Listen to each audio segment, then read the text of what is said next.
కృష్ణ అలాగే మురారి వాళ్ళిద్దరూ వాళ్ళ రూమ్లో ఉంటారు. ఇంతలో మురారి అయితే కృష్ణకి ఆట పట్టిస్తూ గిల్లి కజ్జాలు పెడుతూ ఉంటాడు. అది చూసి కిటికీలోని చూసి మీరా అయితే ఓర్వలేకపోతుంది. ఇక కృష్ణ మురారి వాళ్ళిద్దరూ కూడా అలా సరదాగా అలా కితకితలు పెట్టుకుంటూ గడుపుతూ ఉంటారు. ఇంతలో అక్కడ ఒక పేపర్ అయితే కింద పడిపోతుంది. ఆ పేపర్ని చూసి కృష్ణ అయితే చదువుతుంది.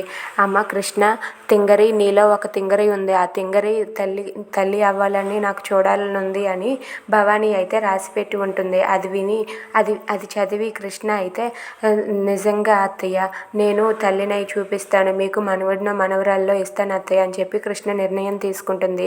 ఇక అదంతా చూసిన ముకుంద అయితే ఆ పేపర్ని తీసుకుని వచ్చి నా బిడ్డకు మాత్రమే మురారి తండ్రి కావాలి, మురారి నీడ కృష్ణపై కూడా పడనివ్వను, ఎలాగైనా సరే మీ ఇద్దరిని దూరం చేస్తానని ముకుంద ఆ పేపర్ని చించేస్తూ ఉంటుంది. If you like this video please like, share and subscribe. Thanks for watching.